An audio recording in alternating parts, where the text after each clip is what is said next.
So now we're going to have the governor candidates, and they will all leave the room, except for Mark Ronchetti, who drew number 1.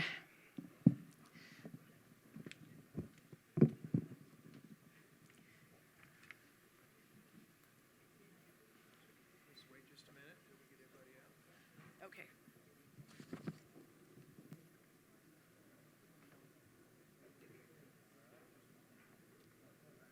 It's a good-looking crowd you got here. Nice work. All right. Can you guys hear me? I'm sorry. Just want to make sure you can hear me okay. All right, sorry. Got it. 1 minute or less, please introduce yourself and tell us why you'd like to be governor. My name is Mark Ronchetti, and I think we all live in a state now that increasingly we don't recognize. Our kids can't ride to the closest Smith's to go to the grocery store. You go to the gas station, you better pick the right time. We try to educate our kids. We spend more and more money, and we're still 51st now that they count Washington, D.C. And for too many of you in this room, when your kids get old enough, they're leaving and they're not coming back. So what do? We put our foot in the ground and we try to make a difference. We ran for Senate in 2020, and we came close, but we didn't get there. But we built a movement with many of you in this room, and we have a chance to continue to build on that movement. But for us to truly make a difference in this state, we have to change the way the state looks at its government.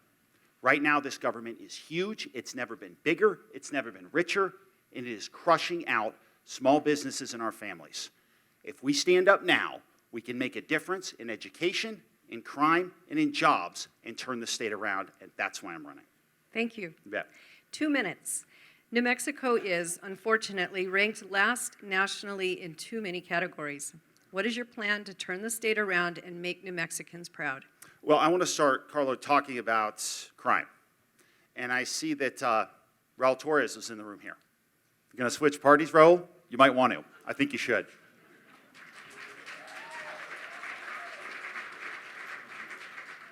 For too long, leaders in this state have ignored crime. You saw it yesterday.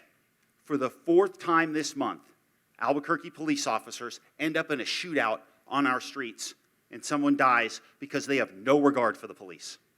At a time when we should be investing in our police, appreciating everything they've done, what did we do? Our leaders stabbed them in the back. If you talk to police officers across this state, they'll tell you one thing. They don't want guns and they don't want money. They want to know that their political leaders respect them and back them up. We have to do that. We cannot continue to be the second most violent state in the country. We have to stand up and demand better. Our administration will come in on day 1, January 1st, and as we head into the 60-day session, we will say one clear thing to the legislature. We want a crime bill before anything passes. We will keep you safe. That will be our mantra. And we will not rest until we do it. Because if we don't have safety, we don't have anything. We just saw a legislative session with a near supermajority, and we couldn't end catch and release. These are not partisan issues. Our education system being 51st is not a partisan issue, but it is not changing. Leadership has to change. And many of you in this room are small business owners. You know how difficult it is to do business in the state of New Mexico. For some reason, the state has decided they're the referee of fairness. And in being the referee of fairness, they've crushed our small businesses and crushed opportunity for the very people that they say they care about. That's what has to end, and that's what will change. Thank you. 1 minute. As governor, what qualities are you looking for in your cabinet members? Number 1 is leadership. You can go to any one of the cabinet positions and find an egghead who's been in government for 2 decades. Will it work? No. Find me a leader. Find me someone who will carry out the mission of the department. Too often, we have a massive bureaucracy, swallows up money, and we wonder why it's not working. Because we don't have enough leaders. You have to start with leadership. This government is too big to be the expert in everything.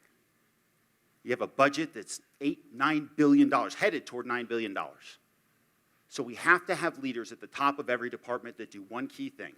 They look out for the people of this state and not for the government of this state.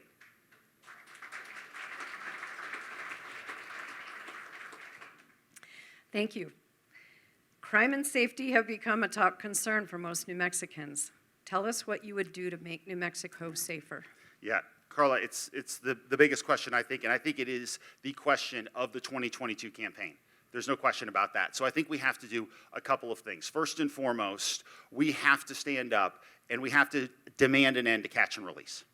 You see what happened even last week. We had someone accused of 2 murders back out on the street again. It can't be allowed to continue here. But we need a movement that starts in this room and spreads across the state. Right now, we have elites in Santa Fe who not only don't care what you think, they want you to be scared to even say what you think. Is there anybody who really believes they've got their ear on what we need? No. And you see skyrocketing crime, and you see a governor who, unfortunately, has decided that when she finally wants to address the issue, she's completely ineffective in doing it. She couldn't get through a good crime bill. And why should she be able to? Because it's all lip service. We have passion in this room. Nicole Chavez is a good example of that. No one's felt it more than she has. No one's lived it more than she has. But more and more, as brutal as Nicole's story is, we all used to know somebody with a crime story. Now, we all have a crime story. Everybody knows it. You've all seen smash and grabs. You've all seen what's happening. If we don't stand up now and we don't demand tougher laws, judges who keep people behind bars, and a fight forward here that puts families first, then we can blame ourselves. We are the power in this state, not the elites. They don't want to hear you, but they will hear us in this election. Everywhere we go, we see it. Because the issues that face us are not those partisan issues that divide us. They're not. There's not a single one of you in this room who doesn't want a safe community for your family. And so this is such a huge opportunity for all of us if we work together. Thank you. 2 minutes. Tell us what policies you would support regarding energy production in our state to assure reliability for all New Mexicans. Sorry, Marco Rubio'd that a little bit. Look, we have to be the energy state. There's no question about it. No one produces oil and gas more cleanly and efficiently than we do here in New Mexico. So what did we find out with what happened in the Ukraine? We found out that when we give up energy independence, we end up funding wars from thugs like Putin, right? 2 years ago, we were energy independent. We need to get back there again. So we will need to increase oil and gas production here in New Mexico. And for those on the left, I want to say this. The solution that many call for, it doesn't even work in their own metric. We produce 30% less CO2 for the same oil and gas amount than they do overseas. Please tell me the logic in sending our energy industry across the ocean and sending our profits to fight wars we have no business being involved in. So being the energy state, we'll be a big renewable state as well. We already are. But even beyond that, we have to look ahead. Where do we go next to? And that's going to be small modular nuclear reactors. That's going to be continued expansion in the nuclear field. And eventually, and I know a lot of you who are in the nuclear field, when we talk about fusion, fusion's always 30 years away. I get it. But still, we need to invest in fusion as well. Ant's like, yeah, that's right. Fusion. Still, trust me, science. I know it. You're absolutely right, it is, but it's still something we need to be engaged in. But small modular nuclear reactors are 5 to 6 years away. We need to be involved in that. And we need to make sure we have as much energy as possible being produced in the state. Thank you. Now we're going to do a lightning round. Oh, boy. All right. Okay. We would like one-word answers of support or oppose This to is the a question. candidate's nightmare. Yes, it is. Okay. So every question is, do you support or oppose? First one, do you support or oppose New Mexico tax dollars being used for a guaranteed basic income? No. Do you support or oppose requiring a picture ID in order to vote? Heck yes. By the way, Carla, can I do a quick? By the way, one of the first bills we should issue when we get into the roundhouse and in the 60-day session, a one-line bill that says to vote in the state of New Mexico, you must show a valid ID. It's a 77% issue in this state, and don't let anybody tell you we don't have the majority on that. Sorry, Okay. Carla. Okay, go ahead. One word answer. right, Do you support or oppose the governor's ability to indefinitely extend emergency health orders without legislative approval? No. We should have a time limit on it, and then it should have to go back. I'm sorry, Carla. Go back to the legislature. 45 days. All right, sorry.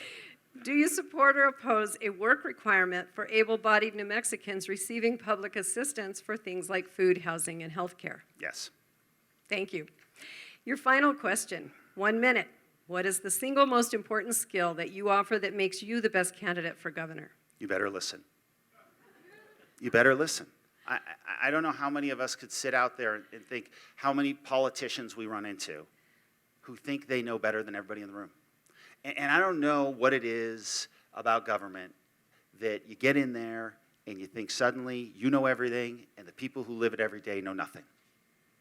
And I think there's a certain humility that has to come with the job. And to me, that humility comes from God. That if you live a life where you honor God and you realize that you're here because of Him and you're here to spread His light, it's a lot easier. So a humility and an ability to listen and fight for the people of this state, and that's what we have to do. They're dying for it. They're dying for somebody to be their champion. They're not looking for someone to be the smartest person in the room, to wave a resume at them, or to tell them how many, cabinet meetings they've been in. How many living rooms have you been in? How many times have you gone to bed at night and thought, I got more month than money? We're all feeling it now, and I think we got to listen to the people of this state, and we as a party, if we do that, we're going to win in November. God bless. Thank you. Thank you.